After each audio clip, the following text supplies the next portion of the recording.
கடற்புறா சாண்டில்யன் பாகம் 1 அத்தியாயம் 2 அசைந்த திரை அஞ்சன விழிகள்.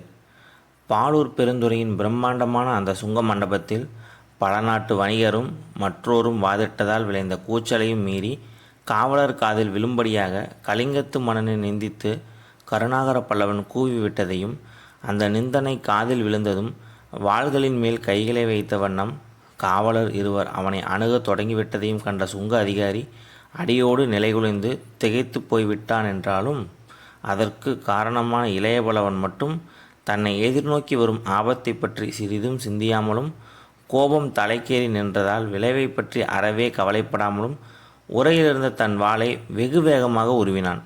சாதாரணமாக நிதானத்தை இழக்காதவனும் திடபுத்தி உள்ளவனுமான கருணாகர பல்லவன் அன்று நிதானத்தை அறவே இழந்து உணர்ச்சிகளின் வசப்பட்டு வாளை உருவியதற்கு காரணம் இருக்கத்தான் செய்தது.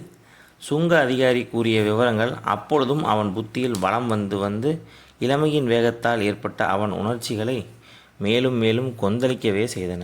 அந்த கொந்தளிப்பின் விளைவு அவன் வீர வதனத்தில் இரத்த குழம்பை பாய்ச்சி செக்கச்செவேலென அடித்திருந்தாலும், அவன் அணிந்திருந்த அங்கி பழுப்பு நிறம் வாய்ந்ததாக இருந்தாலும், சுங்கச்சாவடியின் பல இடங்களில் சுடர்விட்டு பழுப்பு கட்டைகளுடன் சிவப்பு ஜுவாலைகளுடனும் நின்ற தீப்பந்தங்களைப் போல கருணாகர பல்லவனும் அந்த பெரும் மண்டபத்தில் நின்றான். பிற்காலத்தில் கலிங்கத்தின் பெரும் பகுதிகளை கொளுத்துவிட்ட அந்த இளைய பல்லவனுக்கு மட்டும் வாய்ப்பு இருந்திருந்தால் அந்த பெரும்பணி சித்ரா பௌர்ணமியின் அந்த இரவிலேயே நடந்திருக்கும். அத்தனை கோபத்தையும் கிளறி உணர்ச்சிகளை கொந்தளிக்க செய்துவிட்ட செய்திகளை கருணாகர பல்லவனின் செவிகளில் பாய்ச்சி இருந்தான் சுங்க அதிகாரி. இளைய பல்லவனின் இயற்கை குணத்தை மட்டும் சுங்க அதிகாரி முன்கூட்டியே உணர்ந்திருந்தால், தன்னந்தனியே வந்திருக்கும் ஒரு இளைஞன் ஆபத்தை விளைவிக்கக்கூடிய செயல்களில் அத்துமீறி இறங்க மாட்டான் என்று அசட்டு நம்பிக்கை மட்டும் அவனுக்கு இருந்திராவிட்டால், கலிங்கத்தில் ஊழியம் புரிந்தாலும் தமிழனாக பிறக்கும் பாக்கியத்தை செய்திராவிட்டால் அவன் வாயை திறந்தே இருக்க மாட்டான். ஆனால் பல்லவ முத்திரையுடன் கூடிய மோதிரத்தை இளைய பல்லவன் கரத்தில் பார்த்தவுடன், தமிழக அரச குடும்பத்தைச் சேர்ந்த ஒருவனை நாசமாக விடக்கூடாது, எப்படியும் காப்பாற்றியே தீர வேண்டும் என்ற நல்லெண்ணத்திலேயே அவன் இளைய பல்லவனை தனியாக அழைத்து சென்று பாலூரில் உள்ள நிலையை மெல்ல மெல்ல விவரித்தான். அவன் தன்னை முதலில் யாரென விசாரித்த போது சற்றும் வியப்பெய்தாமல் கேள்விகளுக்கு பதில் சொன்ன இளைய பல்லவன், சுங்க அதிகாரி தன்னை தனிமையில் வரும்படி சைகை காட்டி அழைத்து சென்றதும் சற்று வியப்பே எய்தினான். தனி இடத்தை அடைந்ததும் தன்னை ஊருக்குள் செல்ல வேண்டாம் என்று அவன் தடுக்கவே அந்த வியப்பு பன்மடங்கு அதிகமாகியதால் அகல விரிந்த கண்களை சுங்க அதிகாரியின் மீது நிலைக்க விட்டான் கருணாகர பல்லவன். இளைய பல்லவன் முகத்திலும் கண்களிலும் விரிந்த வியப்பின் சாயையை கவனிக்க தவறாத சுங்க அதிகாரி சற்று வெறுப்புடன் இதழ்களை மடித்து, இளைய பல்லவர், வியப்படைய வேண்டிய நேரமல்ல இது என்று சற்று கண்டிப்பு துணித்த குரலில் மெல்ல கூறினான். இளைய பல்லவனின் இமைகள் சற்றே உயர்ந்தன. கூர்விழிகள் சுங்க அதிகாரியை நன்றாக ஊடுருவி பார்த்தன. பிறகு அவன் இதழ்களிலிருந்து உதிர்ந்த சொற்களில் ஏளனமும் துணித்தன. வியப்பை விதைத்தவர் தாங்கள், விதைத்த பின் விளைவை எப்படி தடுக்க முடியும் என்று ஏதோ தத்துவ வினாவை விடுப்பவன் போல் கேட்டான் கருணாகர பல்லவன். பல்லவனின் அந்த பதில் மிகவும் விசித்திரமாய் இருந்ததால் சுங்க அதிகாரியின் முகத்திலும் வியப்புக்குறி லேசாக படரவே அவனும் திருப்பி கேட்டான், என்ன, வியப்புக்கு வித்திட்டவன் நானா என்று? சந்தேகம் என்ன? தாங்கள் தானே இங்கு தனிமையில் வரும்படி என்னை அழைத்தீர்கள் என்று வினவினான் கருணாகர பல்லவன். ஆமாம், அதில் வியப்புக்கு இடம் எங்கே இருக்கிறது என்று வினவினான் சுங்க அதிகாரி. பூம்புகாரிலிருந்து மரக்கலத்தில் வருகிறேன். அதுவும் அரசாங்க அலுவலாக பாலூர் பெருந்துறையில் இறங்குகிறேன். சுங்கச்சாவடியில் சோதனைக்கு இடமில்லாமல் செல்ல என் முத்திரை மோதிரத்தையும் காட்டுகிறேன். உடனே தாங்கள் என்னை செல்ல அனுமதித்திருக்க வேண்டும். அதுதான் நியாயமாக நடக்கக்கூடியது. ஆனால் அனுமதிக்கவில்லை. தனிமையில் பேச அழைக்கிறீர்கள். மற்ற சுங்க அதிகாரிகளுக்கு எட்டா கையாக இருக்கும் இந்த இடத்துக்கு அழைத்து வருகிறீர்கள். அது மட்டுமல்ல, ஊருக்குள் செல்ல விரும்பும் என்னை தடையும் செய்கிறீர்கள்.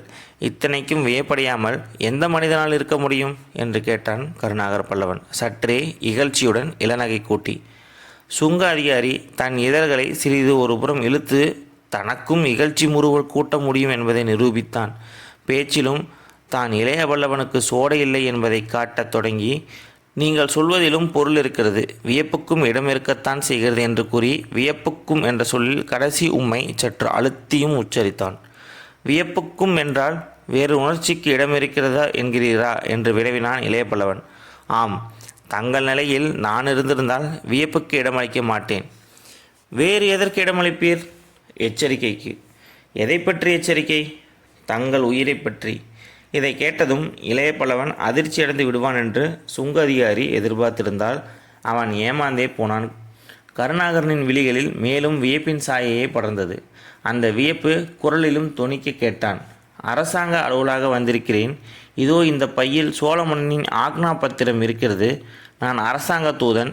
என்னை காப்பாற்றுவது கலிங்கத்து மன்னனின் கடமை. அப்படி இருக்க என் உயிருக்கு என்ன ஆபத்து நேரிட முடியும் என்று.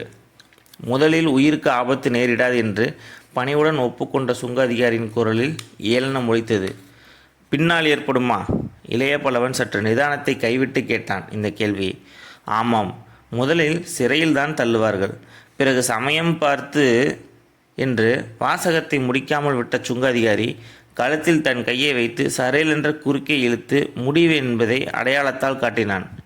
இளைய பல்லவன் முகத்திலிருந்த வியப்புடன் மெல்ல மெல்ல கோபமும் கலந்து கொள்ளவே, இளைய பல்லவனான என்னையுமா சிறையில் தள்ளுவார்கள் என்று சற்று சீற்றத்துடனேயே கேட்டான். தங்களைத்தான் முக்கியமாக தள்ளுவார்கள் என்று பதில் சொன்னான் சுங்க அதிகாரி. வீர ராஜேந்திர சோழ தேவரின் ஆக்ஞா பத்திரத்தை வைத்திருக்கும் என்னையா? இம்முறை கேள்வியில் கோபம் பூர்ணமாக ஒலித்தது. அந்த ஆக்ஞா பத்திரம்தான் தங்களுக்கு யமன். என்ன உளறுகிறீர்? கலிங்கத்தின் அமைதியை அளிக்கும் சாசனம் அது. ஆனால் அந்த சாசனம் கலிங்கத்தின் துறைமுகங்களை சோழர்கள் ஆதிக்கத்திற்குள் கொண்டு வரும் நோக்கமுடையது. இதை கேட்டதும் கருணாகர பல்லவன் திக்பிரமை பிடித்து நின்றான். மிகவும் இரகசியமாக தன்னிடம் வீரராஜேந்திர சோழதேவர் அளித்த ஆக்னா பத்திரத்தில் அடங்கிய விவரங்கள் கலிங்கத்தின் ஒரு மூலையில் உள்ள பாலூர் பெருந்துறையின் சாதாரண ஒரு சுங்க அதிகாரிக்கு தெரிந்திருப்பதை அறிந்ததும் மீண்டும் சொல்லவொன்னா வியப்பின் வசப்பட்டு கையை கூட அசைக்காமல் நிலைத்து நின்றுவிட்ட இளைய பல்லவனை நோக்கிய சுங்க அதிகாரி, மீண்டும் வியப்பையே அடைகிறீர்கள் இளைய பல்லவரே? அதற்கு நேரமில்லை, எச்சரிக்கைக்குத்தான் நேரம் என ஆரம்பத்திலேயே சொன்னேன் என்று ஏளனத்துடன் கூறிவிட்டு பிறகு குரலை தனித்து கொண்டு மேலும் சொன்னான். இளைய பல்லவரே, கலிங்கத்தின் நிலை தாங்கள் எண்ணி வந்தது போல் இல்லை. வீரராஜேந்திர சோழதேவர் கலிங்கத்துடன் சமாதானத்தை விரும்பலாம். ஆனால் தென்கலிங்கத்து மன்னன் பீமனோ வடகலிங்கத்து மன்னன் அனந்தவர்மனோ சோழ நாட்டுடன் சமாதானத்தை விரும்பவில்லை. சென்ற ஆண்டில் கூடல் சங்கமத்திலும் அதற்கு முன்பு கொப்பத்திலும் நடந்த போர்களை கலிங்கத்து மன்னர்கள் இன்னும் மறக்கவில்லை.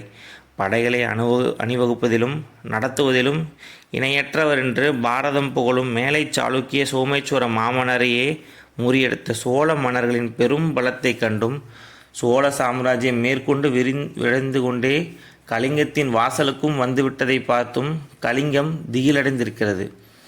வேங்கி நாட்டில் சதா உலவும் கலிங்கத்தின் ஒற்றர்கள் கலிங்கத்தின் துறைமுகங்களின் ஆதிக்கத்தை வீர ராஜேந்திர சோழதேவர் விரும்புவதாகவும் அந்த விருப்பத்தை நிறைவேற்றி கொள்ள கலிங்கத்தின் மீது படையெடுக்கவும் அவர் தயார் என்றும் செய்தி கொண்டு வந்திருப்பதாக பாலூரில் பெரும் வதந்தி சில நாள்களாக உலவுகிறது.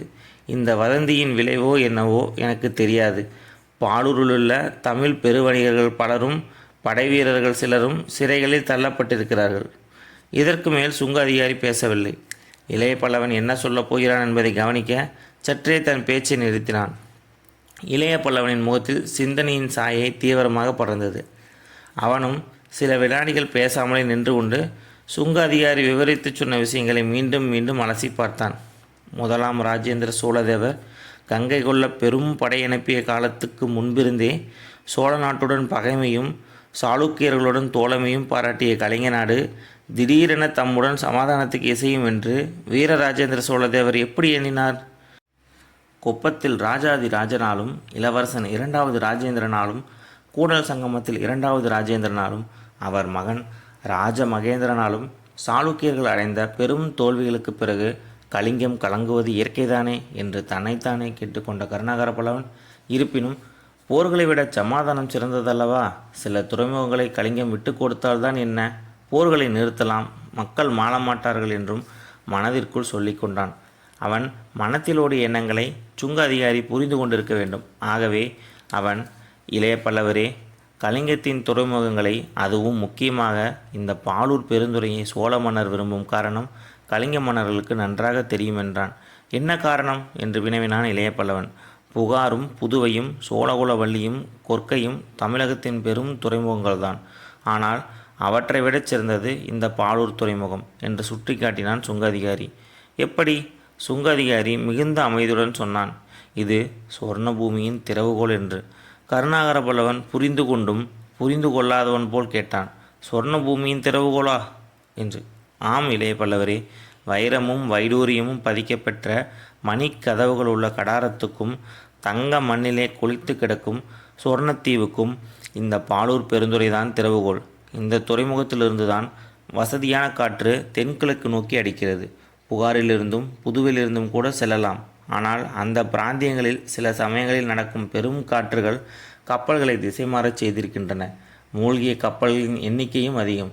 ஆனால் பாலூர் பெருந்துறையிலிருந்து தென்கிழக்கில் சென்றால் எந்த ஆபத்தும் இல்லை. ஆகவே இந்த பாலூர் பெருந்துறையுடைய நாடு தென்கிழக்கு நாடுகளுடன் வாணிபத்தின் முழு பலனையும் அடையும். கடாரத்தை வெற்றி கொண்டு மரகத தோரணத்தையும் ஆபரண வாயிலையும் கொண்டு வந்தும் முதலாம் ராஜேந்திரனின் கடற்படை இங்கிருந்து தான் கிளம்பியது. இதையெல்லாம் கலிங்கர்கள் அறிவார்கள். ஆகவே உயிரை கொடுத்தாலும் வாணிபம் கொளிக்கும் இந்த பெருந்துறையை கொடுக்க மாட்டார்கள் என்று பதில் சொன்னான் சுங்க அதிகாரி.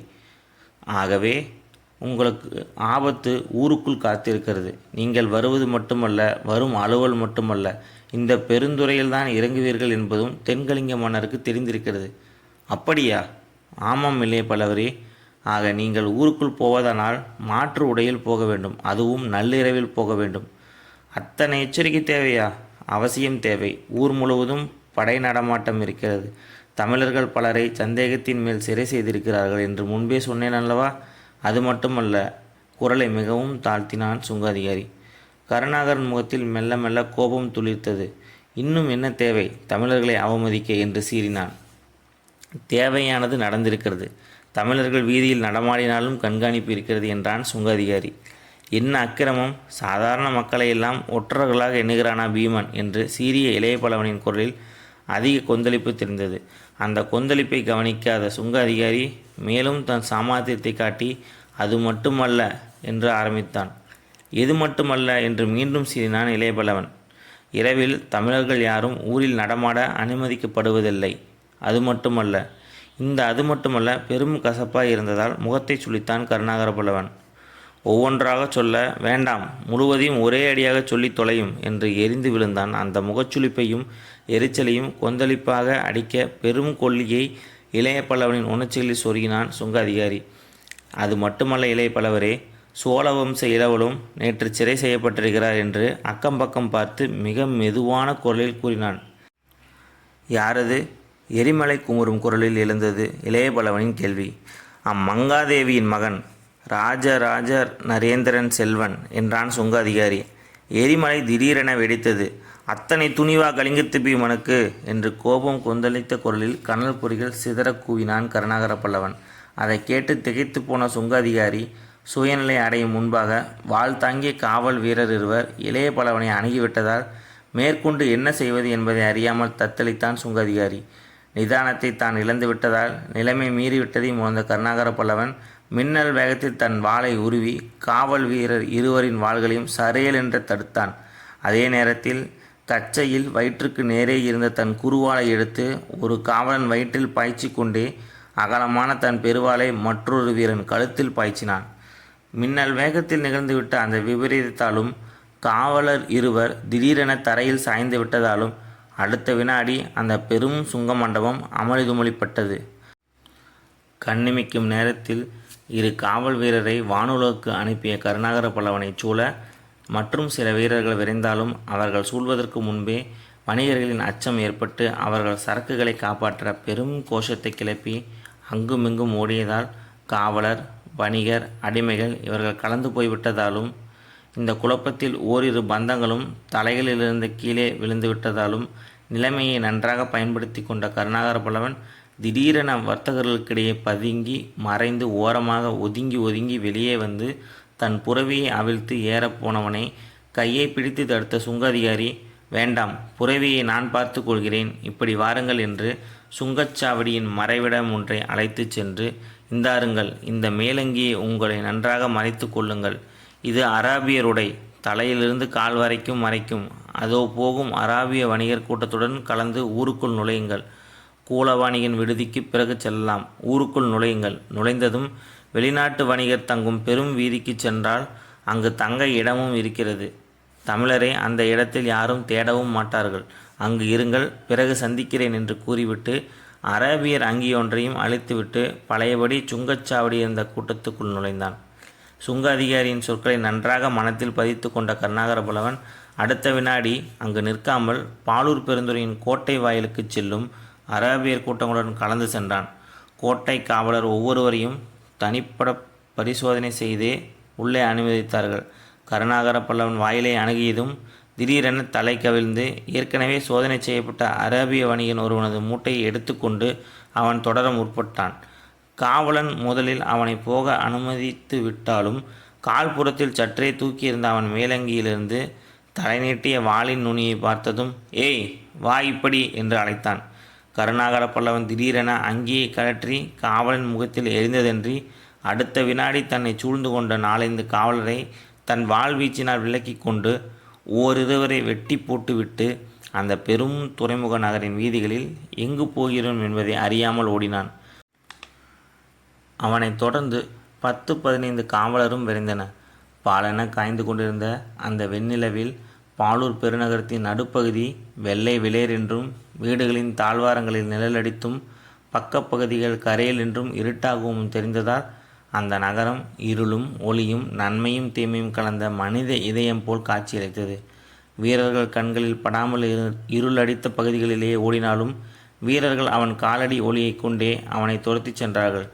எந்த வினாடியிலும் தான் அகப்பட்டு கொள்ளலாம் என்பதை கண்டதும் என்ன செய்வதென்பதை அறியாமல் திடீரென பக்கத்திலிருந்த மாளிகை தாழ்வாரத்தில் பதுங்கினான். பிறகு மெல்ல மெல்ல இருளடித்து கிடந்த மாடி கூரை பகுதியின் மீது தொற்றி ஏறவும் தொடங்கினான். அந்த பல அடுக்கு மாளிகையின் சுவர்களில் நீண்டிருந்த கைப்பிடிகளை பிடித்த வண்ணம் அபாய நிலையில் நடந்து சென்று தொற்றி ஏறி 2வது அடுக்கின் தாழ்வரை அடைந்த இளைய பல்லவன் கீழே கருமையுடன் தெரிந்த அதல பாதாளத்தையும் தான் பிடித்திருந்த மெல்லிய தாழ்வாரச் சுவரையும் பார்த்து பிடு சிறிது பிசகினாலும் மரணம் நிச்சயம் என்பதை உணர்ந்து கொண்டான். இருப்பினும் மிகுந்த எச்சரிக்கையுடனும் நடந்து ஒரு மூலைக்கு வந்ததும் அடுத்து ஒரு சாளரம் இருப்பதைக் கண்டு அந்த சாளரத்தை எட்டி பிடித்து வெகு லாவகமாக தன் உடலை அதில் சாய்ந்து ஓசைப்படாமல் அங்கிருந்து அறைக்குள் குதித்தான். அறையில் யாருமில்லாதது பெரும் ஆறுதலாய் இருந்தது இளைய பல்லவனுக்கு. அறையில் இருந்த சிறு விளக்கு கூட மங்கலான ஒளியைத்தான் பரப்பியது. அந்த மங்கலான ஒளியிலிருந்து தன்னை காப்பாற்றி கொள்ள எண்ணிய கருணாகர பல்லவன் அந்த அறையின் ஓரத்தில் ஒரு சிறு திரை இருந்ததை கவனித்து அடிமேல் அடி வைத்து ஓசைப்படாமல் அதை அணுகி அதற்கு பின்னால் ஒளிந்து கொண்டான். எதிர்பாராத விதமாக யாராவது அறைக்குள் வந்தால் தன்னை காத்து கொள்ள வாளை உறையில் போடாமல் கையில் பிடித்த வண்ணம் அசையாமல் திரைமறைவில் நின்றான். சில நிமிடங்களுக்கெல்லாம் அந்த அறைக்குள் ஒரு உருவம் நுழையத்தான் செய்தது. ஆனால் அதை கண்டதும் இவன் வீரமெல்லாம் எங்கோ பறந்தது. வாள் பிடித்த அவன் கை வெலவெலுத்தது. உறுதியான அவன் கால்களும் உதறத் தொடங்கின. அந்த உருவம் நுழைந்த சில வினாடிகளுக்குள்ளேயே பெருத்த சங்கடத்தில் சிக்கி திணறினான் அந்த மாவீரன். அவன் உணர்ச்சிகளை அப்படி ஆட்டி வைக்க உள்ளே நுழைந்தது ஒரு பெண் உருவம். ஏதோ பஞ்சின் மேல் நடப்பது போல் மெல்லடி வைத்து அறையில் நுழைந்தது அந்த மோகன பிம்பம். அதுவும் முன்னாடை களைந்து மறு ஆடை உடுக்க வந்தது. அறைக்குள் நுழைந்ததும் கதவை தாளிட்டு முன்னாடையை மெல்ல மெல்ல களையவும் முற்பட்டால் அந்த மோகனாங்கி. நெறியினின்று சிறிதும் பெறலாத குலத்தில் வந்த இளைய பல்லவன் தன் கண்களை இறுக மூடிக்கொண்டான். பயத்தால் திரைச்சீலையை சிறிது இறுக்கியும் பிடித்தான். அப்படி அவன் பிடித்ததால் அசைந்த அந்த திரைச்சீலையை அந்த ஏந்திலையின் அஞ்சன விழிகள் திடீரென ஏறெடுத்து நோக்கின. தொடரும்.